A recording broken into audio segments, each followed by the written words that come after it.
Welcome sa DRS 2.0. Fresh at nagbabagang happenings ba ang hanap mo? Mga padabarkads man yan o mga trending topics? Pwes, sagutin natin yan.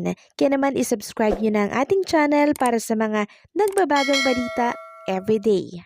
Welcome back again sa ating YouTube channel mga kadabarkads. And for today's video, ang pag-uusapan natin ay tungkol sa mga importanteng kaganapan sa loob at sa labas ng Itbulaga. So, sino-sino ba ang makakasama natin sa Clones Open mamaya?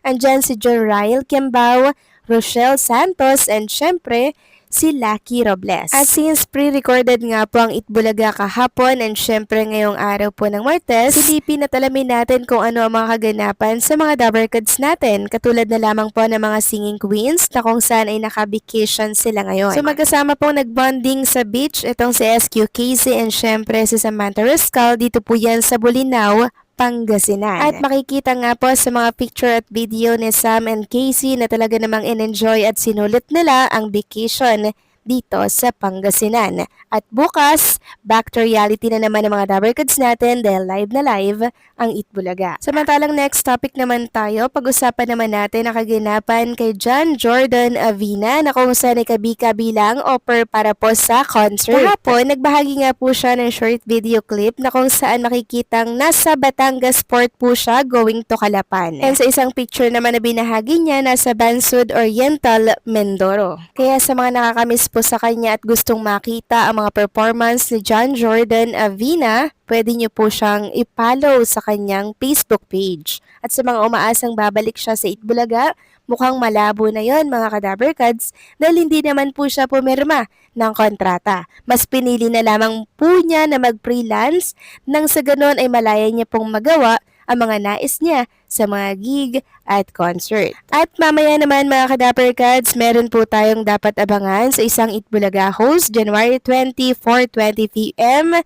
sa 92.3 FM with DJ Jaiho and DJ Chloe. Makakasama po natin si Karen. Live na live po yan mga Kadabarkads. Sabi nga dito, catch your live on Banana Crew this January 20. Kaya supportahan natin ito mga Kadabarkads. Samantalang next topic naman tayo, pag-usapan natin ang spectacular performance na naman na pinamalas ni Roel Carino sa mga taga-Pogo La Union itong nakaraang January 18, 2026. Syempre, for Senior Citizen Night, also celebrating Tinugbo Festival 2026.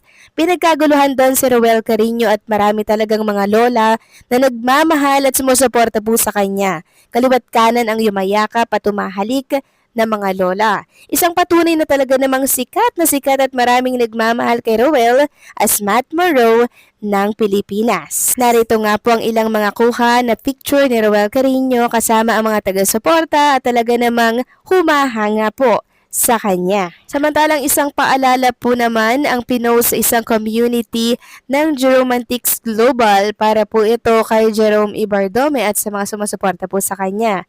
Sabi dito, this is not a rant but to spread awareness. Remember that you are in a fan page and comments should be mostly good vibes as a gateway from stress in our daily activities.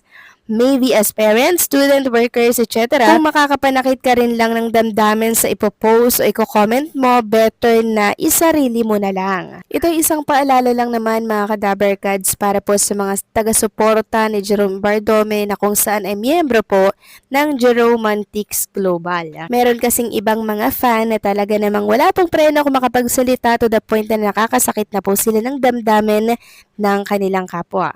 Samantalang meron na pong ticket ang concert ni Jerome Ibardome kasama po ang iba pang mga clones para yan sa Love Beyond Time. So ito po yung mga ticket mga Kadabarkads. Ito po yung sample nila dito. Ito po yung mga nakabili na po ng ticket para po sa concert ni Jerome Ibardome. At sa mga wala pa pong ticket dyan, pwede nyo pong i-PM directly ha si Ma'am Christina Ignacio.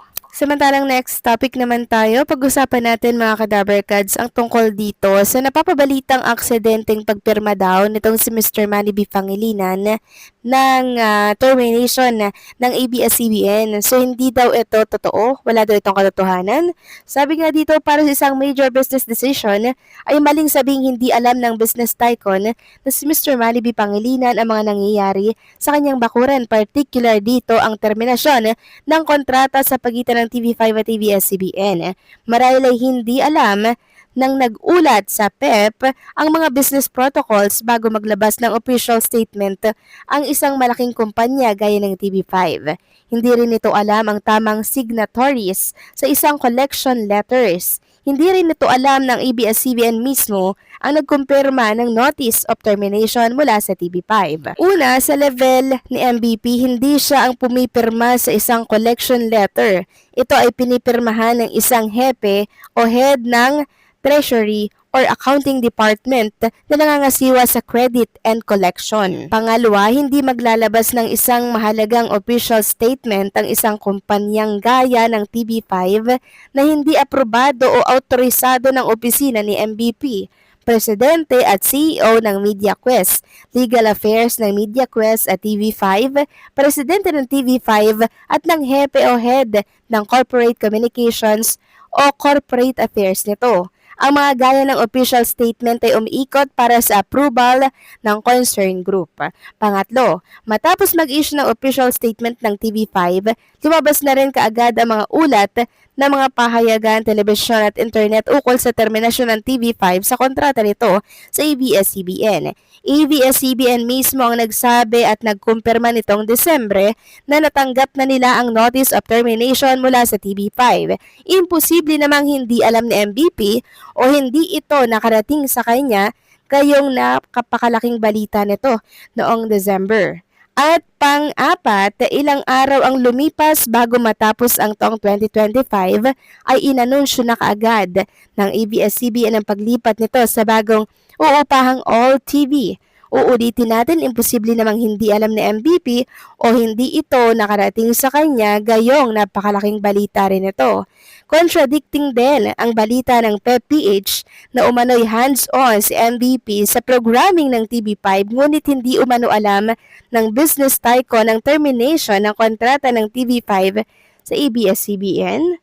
Kaya nakapagtataka ang ulat ng PEP-PH na hindi umano alam ng business tycoon na si Mr. Manny V. Pangilinan ang mga nangyayari sa sariling bakuran, particular sa TV5. So eto po yung sinasabi ko sa inyo mga Kadaberkads kahapon pa na imposible naman po na hindi alam ni Mr. MVP ang kanyang pinipirmahan. Marahil mutual decision na po ito ng magkabilang panig mga Kadaberkads since nakahanda na rin naman po ang TV5 bago pa man po mag-anunsyo ang ABS-CBN dahil meron na po silang nakahandang mga programa, mga show na ipapalit sa mga mababakante po na slot na iiwanan ng ABS-CBN. And also, hindi rin natin alam mga Kadaberkads kung saan po galing yung info ng PEP na hindi daw alam ni Mr. MVP na termination na yung napirmahan. So parang ginawa naman po nilang si Mr. MVP, hindi po ba? Pero ganun pa man mga Kadaberkads, for sure makakabuti naman ito sa magkabilang panig. Ang TV5 magpuproduce na po ng sarili nilang mga programa na mas maganda po sa kanilang network at ang ABS-CBN naman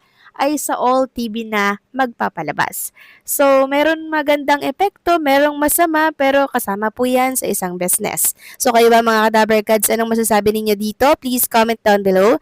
And syempre, don't forget to like, share, comment, and subscribe.